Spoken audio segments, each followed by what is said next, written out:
Eu nasci num recanto feliz, bem distante da povoação.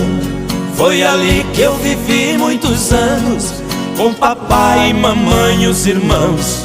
Nossa casa era uma casa grande, na encosta de um espigão.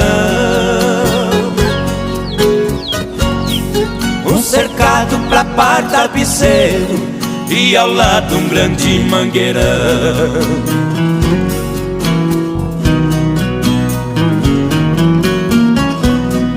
No quintal tinha um forno de lenha e um pomar onde as aves cantavam, um coberto pra guardar o pilar.